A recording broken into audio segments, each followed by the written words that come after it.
Hey folks, man, this is Monk, and we are back with another episode of Classes of Cinematics, and I'm joined as always with my co-host Bobby Blockbuster. Yo, yo, yo! Yeah, folks, so today we're going to be talking about a sequel, and we're here to determine if Halloween 2 is a classic or a cash grab. And this film takes place in 1981, man. After failing to kill stubborn survivor Laurie and taking a bullet or six for former psychiatrist Dr. Sam Loomis, Michael Myers has followed Laurie to the Haddonfield Memorial Hospital, where she's been admitted for Myers' attempt on her life. The institution proves to be particularly suited to serial killers as Myers cuts, stabs, and slashes his way through hospital staff to reach his favorite victim. Well, you know what? Shout out to whoever wrote the synopsis just for calling Laurie Strode stubborn because she wants to stay alive. What's she thinking, right? Come on. Yeah, it's great. This film is directed by Rick Rosenthal. Came out October 30th, 1981. Dang, that's a really on-the-nose Halloween release. This is smart marketing right there. Yeah, absolutely. So it also stars Jamie Lee Curtis. You've also got Donald Pleasence and Dick Warlock as Michael Myers. And he plays a patrolman in this. But these are going to be our main characters in this film. Mm-hmm. And let's get into it, man. So this story is interesting take for a sequel. I mean, you were describing it when we were talking about this a few weeks ago. It literally takes place right after the previous film ends. Minutes after. So this film is the same Halloween, you know, same night. And it's just continuing and, you know, another branch of the story. You know, and what I appreciate about this is that this sequel, it knows exactly what it wants to be and how it wants to deliver its message. Whereas like the first Halloween, you know what I'm saying? It's Laurie Strode's story. It's her fight for survival. It's her just living her life and then ultimately being stalked by this maniac. And, you know, in this one, it's Michael Myers' story. It's him still continuing to stalk because his job was unfinished. Like it's more high pointing his relentless approach at how he is not going to stop until he 86s her. You know what I'm saying? Mm-hmm. Which I think by them taking that, let's start this immediately after approach, you know, this one, it kind of helps it remain consistent. Mm-hmm. You know what I'm saying? Because normally in any other sequel, there's a time lapse. You know, 90% of the time we get a time lapse. You get a gap. You know, I mean, he definitely is a character we do spend a lot of time with, but for me, this became, strangely enough, Dr. Loomis' story for me. As I'm watching it, like, I feel like he's the character with the most motivation, and we get the most kind of, you know, his screen time is spread out, but he's a constant presence. I mean, Myers is there. They show him stalking and all that. But as far as a survivor that we could attach to, I think he's the big standout for me. Even though Laurie's here, but it's kind of weird. I feel like she came to the set and might have worked 4 days. Right. You know what I'm saying? Like we get her in the gurney, getting pulled out of the house. She's in the hospital. Don't let them put me under. Which is funny to me because this predates Nightmare on Elm Street.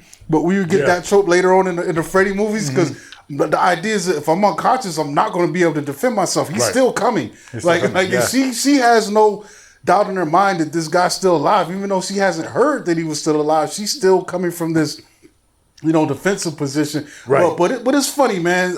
Just seeing them come on and continue this. Because like I said, Myers is out here. And at first it just seems like he's randomly moving through this community and just going after anyone who just happens to be in his way. But then he kind of gets wind as he's circling back around. I was like, oh, they got Laurie in the ambulance. Yeah. You know, I need to get to the hospital. That's what it seems like. Because Mike is on the move. And with this one, what I like is like, it feels kind of cartoony for me a little bit. Because when Loomis, right after he shoots him up, he goes out to the field and you see the body impression in the field. Like, I know, right? That's cartoony. We didn't need to do that. But you know, but outside of that, you know, we got Mike on the move, and you know, we're getting the you know, what worked in the first one with the POV angles, seeing the camera through the eye holes and everything. And like you said, he seems like he's just moving through the streets and he's catching bodies like he does, but he's walking aimlessly until he walks by this cop car that says Laurie Strode's headed to this hospital. Yeah, now he has a destination point. But radar.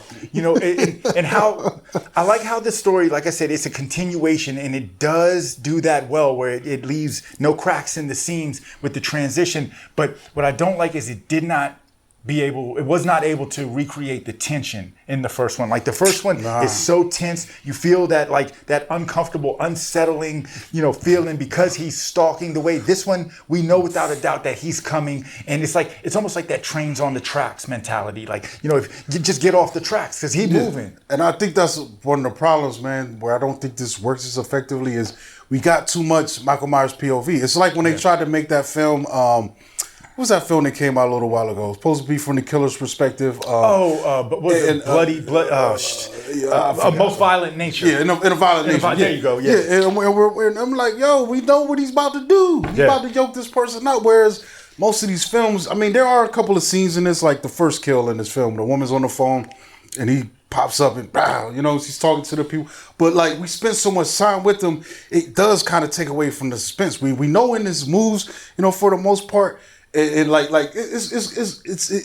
think that's what kind of deflates this one a little bit because of that. This one also, outside of all the victims that lost their life, this film was a victim of its time, where this one was now thrust in the new wave of slasher films. You know what I'm saying? Where we had the Jasons coming out, and it was more the stories were more focused on the brutality of the killings, not the thriller aspect. I think that's one of the issues too. Is like I feel like with some of the other killers, you do have this setup where like Jason Voorhees, you're a little bit more sympathetic to him because he was wrong.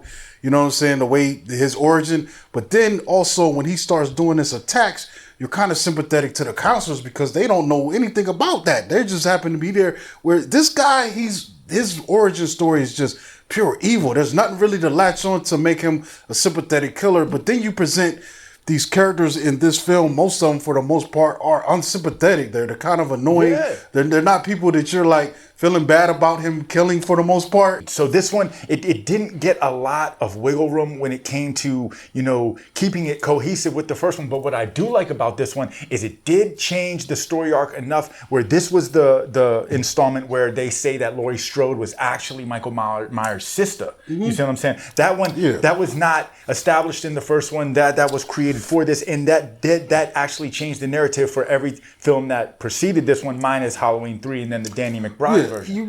It explains the infatuation. So it shows that he is so relentless, so remorseless because he wants to sever the bloodline. So now what we got, this movie did provide us with a motivation. We're not going to empathize with him or sympathize with him because he's a brutal killer and he shows that, he displays that in every way. But at least we know now why. So we get that going. But outside of the story, I do like that they brought back all of the heavy hitters from the cast. Mm-hmm. You know what I'm saying? Like, if you want this to be a direct continuation as it was presented, we needed Jamie Lee Curtis as Laurie Strode. But, I don't know if you needed her. Like it does, like going back to how you explains their connection. Like when I'm looking at her being in this film, that's where the cash grabbery feels coming in. I was like, for me, like you could have had her just taken away and we never seen her again. He's still been out there just hacking people up. You know what I'm saying? It gave purpose. You know what I'm saying? But I am with you 100%. I do feel she was underutilized. Yeah. Like in the first one, she was a survivor. She was a fighter. She had to fight back against the boogeyman, and we're rooting for her heavy. And in this one, it almost like it was the reverse effect from what we got from like Sarah Connor, where in like Terminator Part 1, Sarah Connor was weak. She found her strength, but in Part 2, she was ultimately hulking out. She was ready to battle with the T-800 or 1000. And in this one, it seemed like Strode was like she reached her breaking point. She had enough. She didn't want to fight no more. Yeah, because I feel like they threw her in here to get the people to come see it. Like even her scenes, they're just so flimsy. If it even feels like at points when she's acting that she's barely, Jamie Lee Curtis is doing the bare minimum. It's like, man, I didn't really want to do this, but that bag was good. And my career hasn't really fully, the first film was a good look, but I'm still not there yet. I'm not A-list, so let me go get this paycheck. And maybe let me come through. Maybe in her mind she wanted to also, give pay a debt of gratitude. Yeah. You know what I'm saying? Halloween is what put her on, so it's like, I'll double down. But I think, with all of that being said too, I think a lot of the moving parts knew that this one wasn't going to hit the same way as the original. That's why Carpenter didn't want to attach his name as director, even though he was heavily attached behind the scenes. That's why I'm feeling like this was a little bit. It was like a little, like I said, it's that grab. It's like we had such a runaway hit with this first film. Let's keep it going. Let's get it. Let's go double dip and get this thing back in. Well, the thing is too with this one was also not only was it supposed to provide perspective and understanding with the motivation of why Myers is after Strode, but it was also supposed to bring this element to a close, like closure. Give us closure. Like we're going to end Loomis, we're going to end Strode being chased, we're going to end Michael Myers. And what they ultimately wanted to do was have the Halloween movies come out as a franchise, but as independent installments. That's why they changed it completely with part 3 with the Season of the Witch. But they saw that one did not do well. So they brought back Michael Myers in part 4 and ultimately Loomis. Yeah, I don't know, man. It's just one of them things that just makes you go, because for me, I love the way that first one ended. Like, there's ways you could justify going back. Yeah, continue telling the story, or if you want to go make some money. But that first film was great because it also ended on a note that had me thinking, like, wow, where's that guy? Yeah. What is he doing? And sometimes that added to the creep element. Yeah. And sometimes what's in my head about that thing is better than what's we get in a sequel. You know what I'm saying? And so that I feel like it puts a heavy burden on when you do go back in and you can't fully lock in and deliver. But like we got Laurie Strode back, and like I said, the use of her is interesting. She has probably the least screen time of any of these characters in here. There's some of the cops that we see, and there's more than her. And her scenes are, she's kind of doing this thing. It reminded me of Nightmare on Elm Street. Keep me, don't let me go to sleep. Or she's laying in the bed, or she's paralyzed. So, leave me alone, but don't leave me honestly, by myself.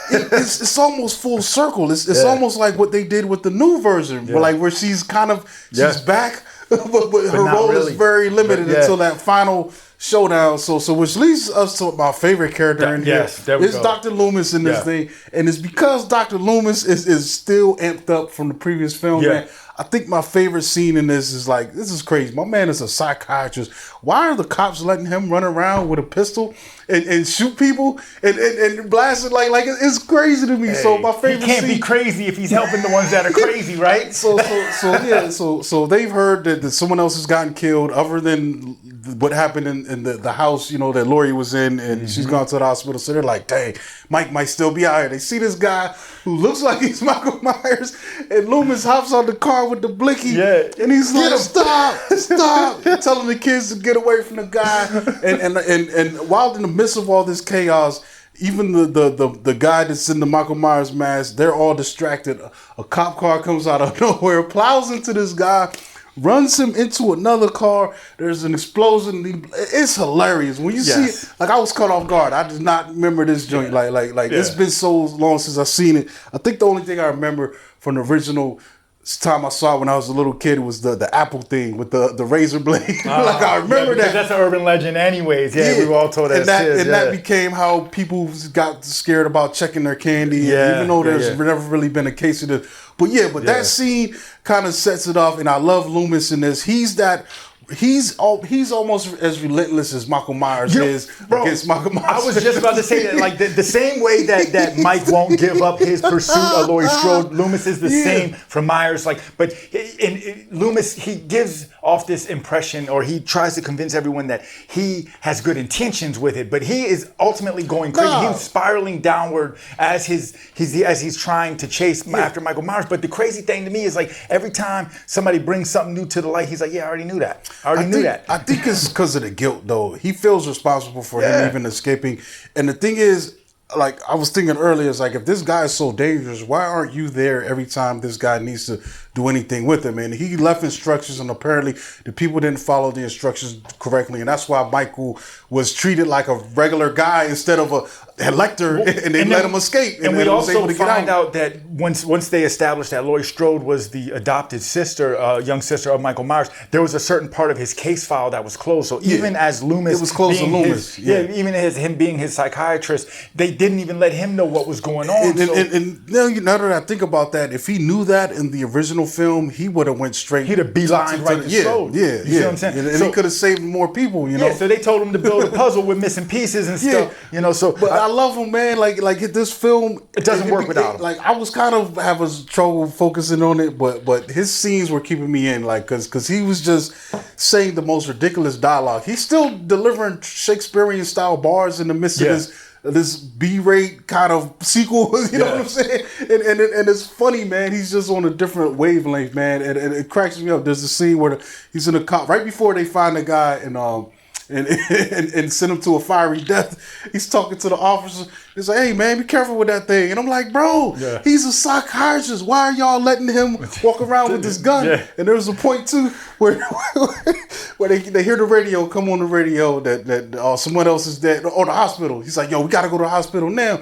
And he's like, "Hold up now." And he's like, he said, I forgot what he said. He said, "Well, you got some new orders." And he pulls out the gun and holds it to my man's neck. And I'm just like, Loomis is off the chain. Yeah, he's off the chain. But I mean, he leads with his chest. He knows what his purpose is. That's why he's in Haddonfield, is to take Mike Myers out. And he wears it on his chest, you know. That's what it is. I mean, and then of course you still get Charles Cyphers, who played the sheriff in the first one, and his daughter was Strode's friend who passes away, and then he spot checks in this, and then they come and tell him that his daughter died, and then he's out the movie. We also get a Dana Carvey appearance. We don't see his face, but he's the news assistant. He's the one wearing the blue baseball cap. So I guess this was before he kind of, you know, made it big time, Saturday Night Live and all that stuff. Hey folks, man, this is Classes of Cinematics here with a word from our sponsor, man. You like hip hop, man? I love it. You like underground hip hop? Give me my shovel. We're here to talk to you about deadworldradio.com, man. And deadworldradio.com is an awesome site, man. They've got live old school style radio shows, man, where you've got a personality spinning the latest in underground hip hop, man. And these are live Tuesdays and Thursday nights. We've also got a new feature coming soon where they're going to play Classes of Cinematics episodes on Wednesday nights at 8 o'clock. And these will be, you know, episodes that have films that are hip hop adjacent, you know what I'm saying? Or have inspired hip hop in some kind of way. And some of these will be having guest rappers on to, you know, give us, you know, new intros for these episodes before they play. Go to Deadworld Radio. It's dope, man. You've got a live feed from artists who are out actively putting out music. So if you want to put your own music on the site, you can. You know, you can upload it there. You can sell it from there with the least split that you got to pay to the site, even less than Bandcamp, dude. You could also have private links like Untitled. So if you want to, you know, start collaborating with other artists and share work between each other, you could do that. You could also sell your own merch that way as well. It's got an active message board. We've also got an RSS feed that shows new releases on the site. So if you're looking for something new to listen to, man, so it's pretty cool, man. So definitely check out deadworldradio.com. All that stuff, but then we did have a cast swap from Nick Castle to Dick Warlock, who played Michael Myers in this one. Did wear the same mask. They said that's why the mask looked a little dusty and a little not a little weathered with the paint stuff because it was aged. Which kind of leads to some continuity issues if you are really making it. This film is the same night and the same. And like, you know, they are different in size and stature. So in part 2, the mask looks a little too big for my man's face. Because you know they're mask all baggy. Exactly, got the baggy mask on. Like, don't shake your face too fast. You know, but you know, I do like what they did do with Michael Myers' character as an individual. They did elevate him. They did show us how relentless and brutal he really is by just putting him on this warpath. Like in the first one, he was more methodical, had a target. Like he wasn't just out here aimlessly killing people. You know, if they got in his way, then he took them out. In this one, he was just killing people. You know what I'm saying? That's what I'm saying. Like especially before we find out, I'm like, bro, he's just out here getting his rocks off. And it was hyper focused on like the brutal nature and how he was doing it. Like the one girl, he stabbed some stuff into her temple. The poor nurse that he stabbed from behind. I mean, he like lifts her all up, like deadlifts. How was he able to lift her up with a scalpel, with a bro? Scalpel, movie magic, bro. And how did she die from getting stabbed in the meat of her shoulder? And it wasn't like a lung was pierced. She didn't get stabbed by a normal person. She got stabbed by Michael Myers. I know anatomy. He's a one-hitter quitter. You know what I'm saying? That's what he does. So, you know, I don't know. It gets weird, man. But there are some things I did notice just from the amount of time we got more actually screen time with him.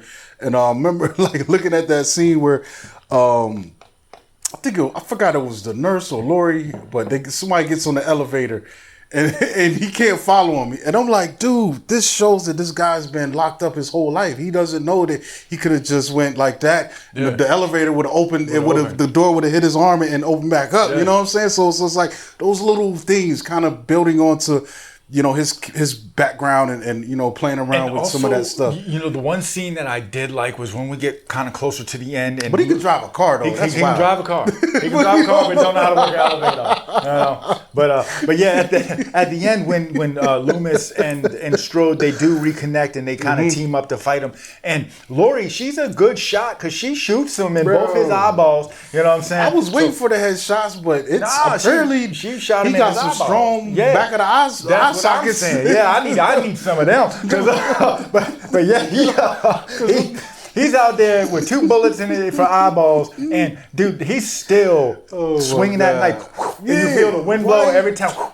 And conveniently for the film purpose, Laurie has had a sedative that she's having a reaction to that's also making it difficult for her to find her legs. Of course, so she can't talk too well. She can't get up out of it. But man, Loomis is holding it down, dog. But they got the wherewithal. They start taking out all the gas things, and then you know ultimately they blow Michael Myers up, but Loomis has to take himself out too. But I just I really like that scene that it showed. Like I'm gonna be Loomis next year for Halloween. There you go. There you go. But and I did like that because they, you can buy these different versions of the mask like for like fan merch, and they had the one with the blood teardrops. I thought that was a cool little addition to add to the mask. You know what I'm saying? But it just showed that even without his eyesight, he was never going to stop. So I thought that was really cool to put that in there. That this dude, he's supposed to be more than a man, driven by rage and hate. And he's never going to stop. I don't think this was mentioned in the first one. The whole Sam Hain thing. And that connection to the evil spirits and the Hallows Eve. No, all that was brought in. I think that was a unique approach to this because, like I said, there's no way he could have survived those 6 shots and still been like he hasn't got treatment for him. So them bullets would, by all intents and purposes, still be inside of him as we go into the sequel. So. So that's the only way to explain this. If there's some kind of supernatural force guiding this guy that's making him hard to kill and invulnerable like that, you know what I'm saying? And also Loomis, he dives into the what it was like to be his shrink in the psych ward. He was like, man, this dude never said he was a standout patient, never said not much, never moved, just internalized and just sat and patiently waited for his time to strike. Which that's why he was able to escape with ease because he caught everyone off guard. He never displayed his strength or his power, so they didn't. Never displayed any negativity, except for that night that they arrested him. They caught him for when he was a kid for that killing. Yeah, never showed no hostility. Just didn't speak no words, didn't know nothing. They didn't know that he could lift people up with one arm and a scalpel. They were unaware of his strength. They didn't know. He's probably in that cell at night, just going in like push-ups, dips, crunches. He doing them jumps inverted, like upside, feet in the air. What's my man? Was it Cassidy on Cade? Fear. Max Cady. Yeah, dude. So, you know what I'm saying? He's doing turned his bed upside down or on his side so he can do the chin ups and stuff. Mask on backwards. You know what I'm saying? It's probably him at night in that joint. All day. And they ain't gonna hear him. So, hold up, but this is one thing I couldn't figure out. Maybe it was explained in the first one. Where does he get the overalls, bro? Was that on him when he escaped, or did he grab that off someone? He was wearing a nightgown. It's like a hospital gown, right? Yeah. So that's crazy. Yeah. And the mask, yo. He got the mask. He ran up in a store, and he just pulls the mask. It was like a CVS. At any point, do we ever see his face in this series? At the very beginning of this, we see a brief. Because, when Laurie Strode, before he choked her and threw her down the staircase, she lifted his mask up. But so you see like that much. But we never see the face. Well, because, they keep switching the guy who plays him. You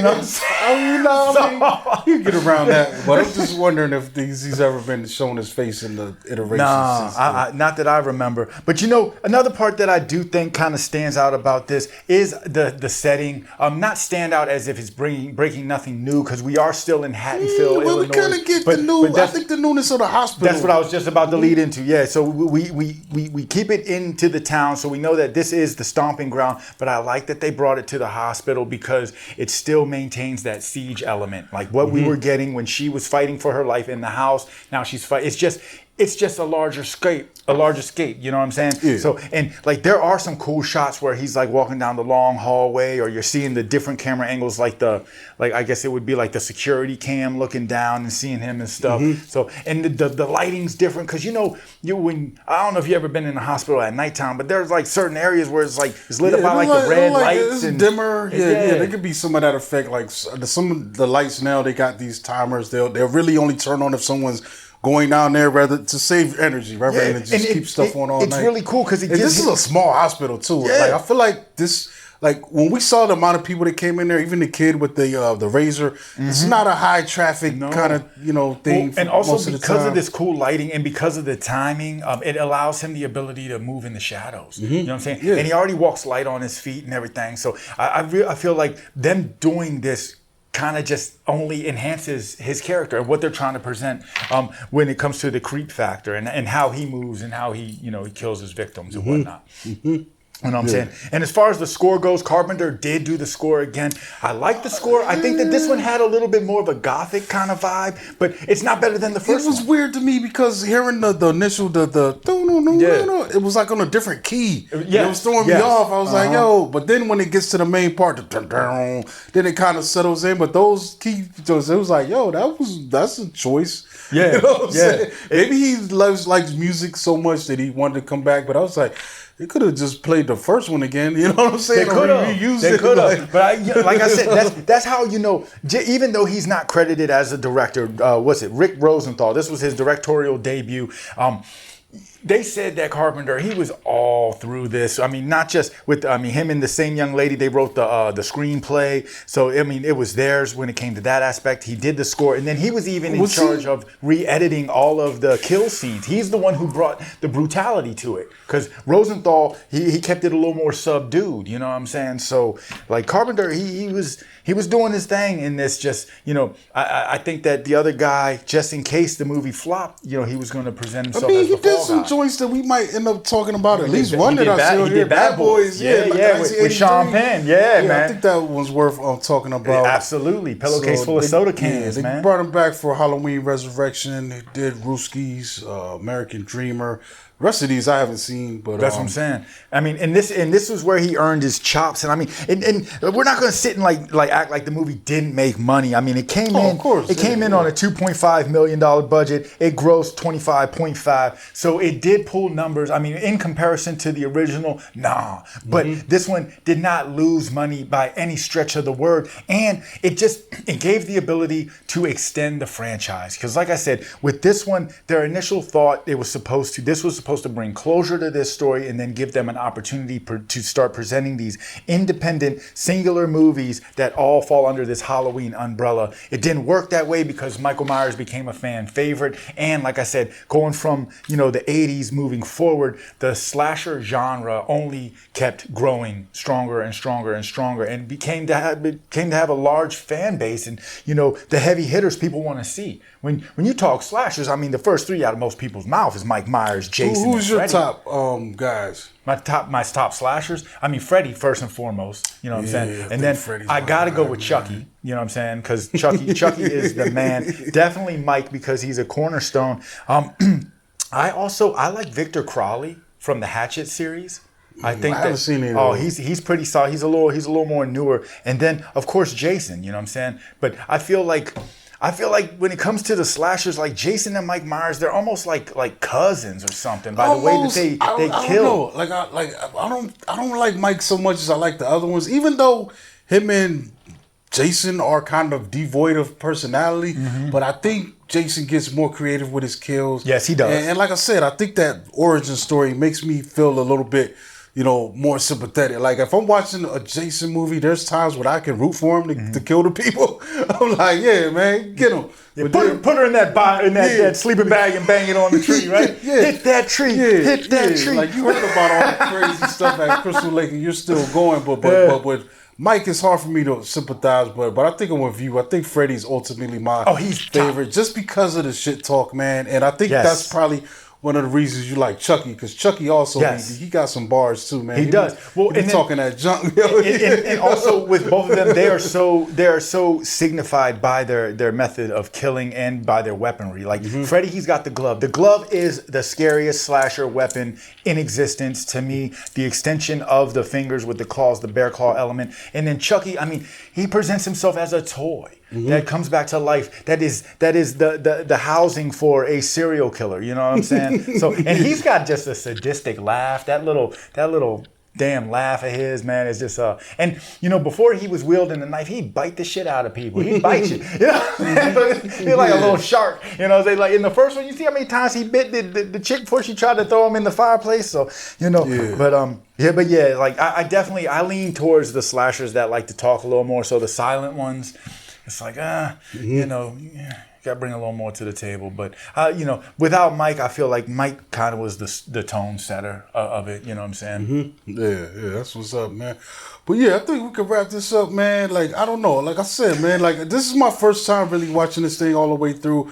I seen bits and pieces of it as I was a kid. I know some people have a bigger affinity for this film, but this one, I don't know. I think there were probably later iterations of this in this series that I will probably put higher than this one, but I see why this was made, and I think I enjoyed Dr. Loomis. He actually made this worthwhile for me, man. Like he's got so much craziness going on, and it is an over the top kind of performance, but it kept me into this, man. Kept me on point with it. You know what I'm saying? You know, I'm with you. I did enjoy my rewatches. One thing I will say is what I enjoy most about this movie is when you pair it alongside with the first one. Like what I did a few times this week is watch the first one, then immediately after watch this one, because they're both clocking in at about an hour and 30 minutes. So you need 3 hour time. And because it's such a seamless transition and an easy jump from part one to part two, I felt like this one, when you do it that way without a time gap in between, it feels so cohesive, and it just makes a whole lot more sense with the character dynamics and the story arc and how they're presenting it. So I did enjoy this one. It does not hit as hard as the first one, and we all know that. So just go into it expecting that, and you'll be all right. Yeah. All right, folks, we're going to be out of here. Until next time, make sure you subscribe to the channel. Excuse me. Turn on notifications, and we're going to be back soon. Check us out on the Instagram at Classes of Cinematics. We're on the TikTok. Search Classes of Cinematics. Check out the merch store, man. You might find something you like in there. And we're going to be back soon. And this Bobby Blockbuster is always catching you on the next show. All right, y'all. We out of here.